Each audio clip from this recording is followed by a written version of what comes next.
Alô, amigos e amigas, esse é o programa Agenda Econômica, que hoje vai analisar o tema recessão e crise. O nosso convidado é o economista Newton Marques, professor da Universidade de Brasília e membro do Conselho Regional de Economia.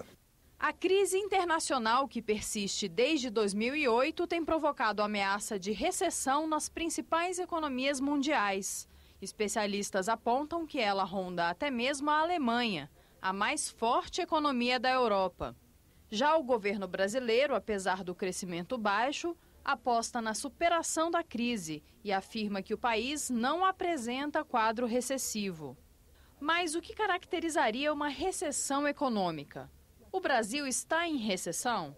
Que políticas podem ser adotadas para a recuperação de uma economia em recessão? Essas são as questões que serão examinadas aqui no programa Agenda Econômica de hoje. Professor, muito obrigado por ter aceito o nosso convite. Eu que agradeço.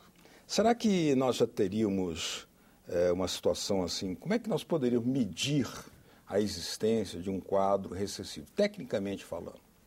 Nós, economistas, resolvemos padronizar, né, o conceito de recessão quando 2 ou mais trimestres consecutivos o crescimento do PIB é negativo.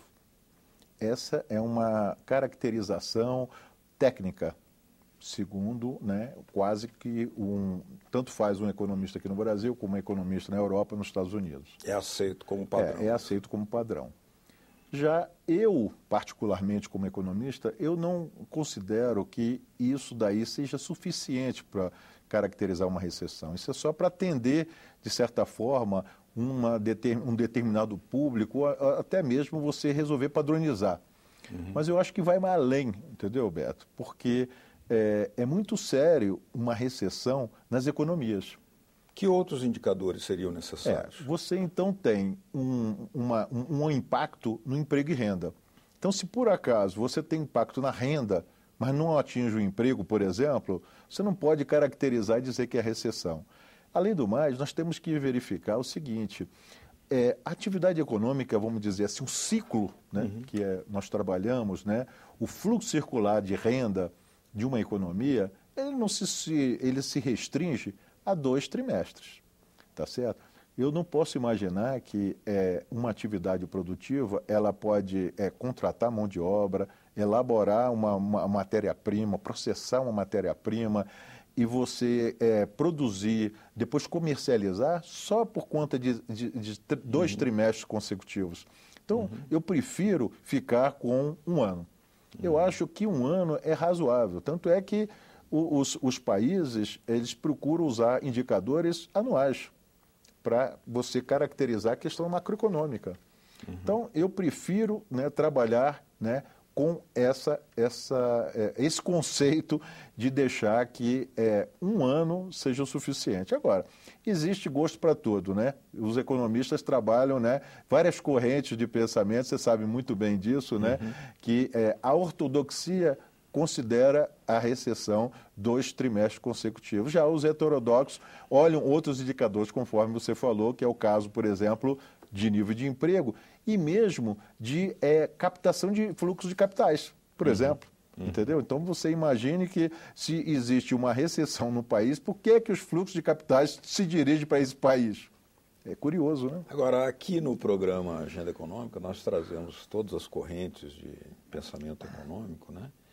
E ainda assim, nós notamos que há formas de ver a questão, o fato econômico, o objeto econômico, com diferenciações muito precisas, né? Por exemplo, quais seriam, na sua opinião, as causas fundamentais que conduzem a uma recessão econômica? Bom, primeiro é a queda da taxa de investimento. Esse, sem dúvida nenhuma, a taxa de investimento é determinante do crescimento das atividades econômicas. Isso então, todo mundo concordaria. Isso todo mundo concordaria, porque sem o combustível inicial da taxa de investimento, é claro que dificilmente você vai ter uma atividade econômica, um resultado na atividade econômica, né? Então, eu acho que isso caracteriza. Tem a questão da produtividade também, eu acho que é importante, né, caracterizar. Quando você tem uma baixa produtividade, na recessão ela tira até a competitividade desses países. Então, isso é ruim, porque um país que não é competitivo, ele não consegue, né, competir internacionalmente. Numa globalização, ele fica à margem. Então, esse é outro elemento. A questão, né, do nível de emprego, conforme já falei, isso aí é fundamental. Que a primeira coisa que bate numa economia é a questão do emprego. Então, é curioso que aqui no Brasil a gente tem, né, indicadores de atividade econômica que não conseguem mostrar que o nível de desemprego esteja tão elevado. Por exemplo, em relação à caracterização da recessão, existem opiniões várias, mas existiriam também opiniões quase consensuais, ou pelo menos que sejam aceitas como tais, para caracterizar quais as políticas que podem evitar um quadro recessivo? Pode. Eu acho que vai depender de cada país. Que você tem, por exemplo, países desenvolvidos ou países mais ricos, que eles têm um tipo de política macroeconômica diferente daqueles emergentes, por exemplo. Então, a política macroeconômica num país rico, num país desenvolvido, ela tem uma dinâmica diferente. A questão cambial, por exemplo, é super diferente. Você imagina, ele não precisa desvalorizar a moeda para justamente ser competitivo, né? O fluxo de capital, ele aparece na questão da própria atividade econômica, na questão dos juros, entendeu? O câmbio quase que não aparece, enquanto que o país emergente, o câmbio é crucial. É crucial. Entendeu? Então, isso daí, porque a gente não tem uma moeda de cunho internacional, nós não temos um meio de pagamento internacional, no caso do Brasil.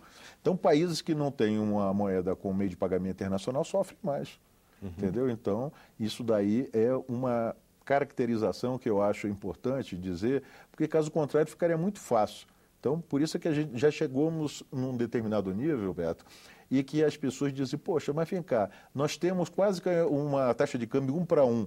E aí, por que a gente não consegue, né, deslanchar no mercado internacional? Porque nossa moeda não é meio de pagamento internacional.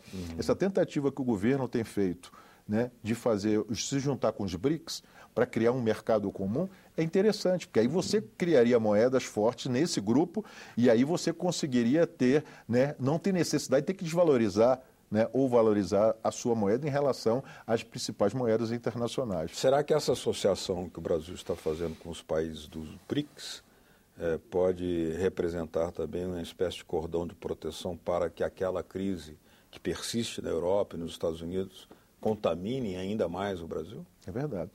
E é curioso que você vê que alguns países dos BRICS não concordam em avançar mais nessas discussões. Eu me lembro que na época do governo Lula, houve uma tentativa de criar um mercado, um único padrão de televisão, por exemplo, que tem esse negócio de PAU-M, TSC, não sei o quê, para Índia, China e Brasil. Tu imagina que mercado? Mas eles não conseguiram resolver. E por aí vai. Existem outras soluções, possíveis soluções, para criar um bloco comercial. E aí existem pressões dos países desenvolvidos que sabem que se houver uma criação de um bloco comercial, vai ficar competitivo em relação aos Estados Unidos e à Europa, por exemplo. Professor, muitos segmentos da imprensa, noticiário econômico, já estão apontando que há uma recessão em marcha no Brasil. O senhor concorda? Eu não concordo. Eu acho que é claro que existem condições objetivas, existem sinais de que realmente está havendo uma desaceleração, uma forte desaceleração da atividade econômica, e os próprios agentes econômicos, que é aquele chamado relatório de mercado, incorporam esse crescimento baixo da atividade econômica. Mas não existe nenhuma estimativa que chegue no final do ano com um crescimento negativo, que eu acho que aí sim caracterizaria uma recessão, e não uma sucessão de 2 ou 3 trimestres consecutivos. Agora, é claro, 4 trimestres consecutivos vai bater no final do ano. Mas eu ainda vejo que, recentemente, nós tivemos notícias pela Confederação Nacional da Indústria que a indústria está retomando. E a indústria, ela é realmente a dinâmica. Não adianta agropecuária, serviços estarem crescendo. A indústria é que realmente alavanca, porque ela tem atividades chamadas para frente e para trás que alavanca. E aí, realmente, se a indústria estiver realmente retomando um crescimento, os investimentos no setor, então aí nós podemos imaginar que no final do ano não vai fechar negativo. Como é que nós poderíamos explicar a ocorrência desse fato de um baixo crescimento que tem registrado nos últimos meses, né, combinado com um aquecimento ainda existente no mercado de trabalho, ou seja, quase pleno emprego nós estaríamos vivendo no Brasil? Por que isso é possível? Beto, eu tenho uma tese, um pensamento meu, que não, obviamente, talvez não vai, eu não vou compartilhar com outras pessoas, mas eu acho que o mercado financeiro e um grupo de empresários chantagearam o governo. Na minha avaliação, como economista, que é duro, porque a gente, como economista, a gente tem uma responsabilidade muito grande quando a gente fala essas coisas. Porque eu não posso admitir que, desde o ano passado que eu venho dando entrevistas, que a situação econômica do Brasil seja um caos. Para caracterizar isso. Por que a taxa de investimento está caindo? Aí vem o conservadorismo, que seria a nossa corrente ortodoxa de economistas, que dizem que o governo está gastando demais. Então, existe uma responsabilidade fiscal. Eu não vejo essa irresponsabilidade fiscal. Que o Banco Central ele não tem autonomia e ele faz o que o governo quer. Eu também não vejo. O Banco Central deveria estar subindo taxa de juros porque a inflação não está no centro da meta. Eu acho que tem um problema aí de choque de oferta de alimentos, tem a questão da política de aumento real do salário mínimo. Você tem também uma classe grande de pessoas com a redistribuição de renda que houve nesse país, por mais que não queiram ser simpatizantes ao governo, mas houve. Então, você teve milhões de pessoas que ingressaram nesse mercado de trabalho. Então, há uma acomodação da economia.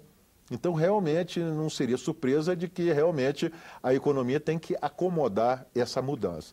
Então, aí você diz assim, então quer dizer que está tudo mil maravilhas, você está querendo falar? Não, não estou querendo dizer que é mil maravilhas. Acho que o governo também pecou, a questão de infraestrutura, por exemplo, a questão das concessões, né, os marcos regulatórios, o governo vacilou, a questão do investimento público. Em que sentido? Houve lentidão? Houve lentidão, demorou demais, ficou aquele negócio de não deixar que o mercado definisse qual era a taxa interna de retorno das concessões, e aquilo ali atrasou demais, passou o período.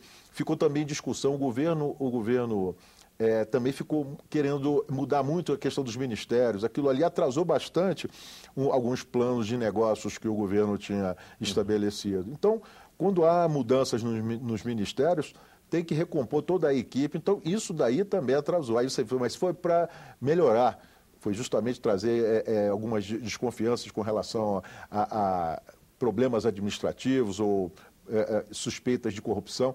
Mas isso daí atrasou também. Então, eu vejo que o governo também, o próprio ministro Mantega, apesar de que a presidente Dilma é economista, mas deixou para o ministro Mantega conduzir. O próprio mercado e os próprios empresários já não estavam querendo dialogar com o governo através do Mantega. Então, eu acho que poderia ter sido feita alguma mudança para justamente permitir essa maior negociação. O próprio presidente do BNDES, do Sandro Coutinho, seria uma pessoa que eu acho que seria muito importante. Agora, chorar o leite derramado depois de tudo isso, também eu não gosto de ser economista para ser exumador de cadáver. Eu gosto de discutir as coisas com antecipação, entendeu, Beto? Mas eu acredito que essa minha tese foi uma tese de conspiração. Foi muito esse desarme dos investimentos do setor privado, isso daí me cheirou uma chantagem que fizeram com o governo Dilma. Não queremos vocês, entendeu? E aí, com isso, eles desarmaram. Aí você vai falar, pô, não é muito forte? Eu posso até discutir essas ideias, mas eu tenho essa tese. Agora, nós temos uma comparação possível de ser feita, porque economias muito mais desenvolvidas, muito mais ricas, né, que a nossa, não estão conseguindo, por exemplo, manter a mesma taxa de empregabilidade.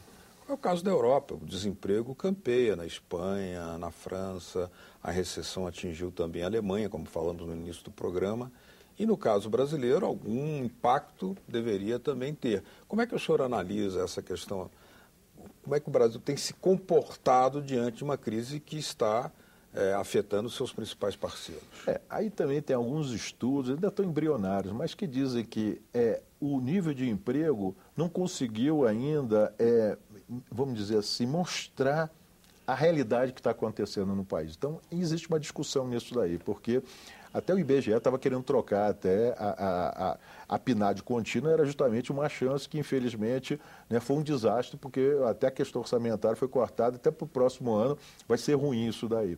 Mas tentou mudar aquela pesquisa mensal que eles têm de emprego e tem a questão da taxa de desemprego também. Então ficou aquele negócio, a discussão entre o CAGED, que é o Ministério do Trabalho, né, que é o cadastro lá de empregados e desempregados, e essa questão da taxa de desemprego aberta, para refletir isso daí, que não estava mostrando. Então há uma discussão no Brasil com relação a isso, mas não mostra um sinal muito ruim, mas há uma discussão se essa metodologia ela está capturando isso daí. Agora, existe, por outro lado, também que a metodologia do PIB não captura, por exemplo, avanços em alguns determinados municípios. Alguns dizem que esse negócio do programa de Bolsa Família, apesar de que as pessoas de redistribuição de renda, transferência de renda, criou determinado nível de atividade econômica em determinadas regiões que não são capturados, Beto. Pelo PIB, né? Entendeu? É que então, levou existe a professora essa discussão. Maria da Conceição a dizer que o povo não come PIB, né? Então, existe essa discussão. Agora, nos países desenvolvidos, isso fica flagrante.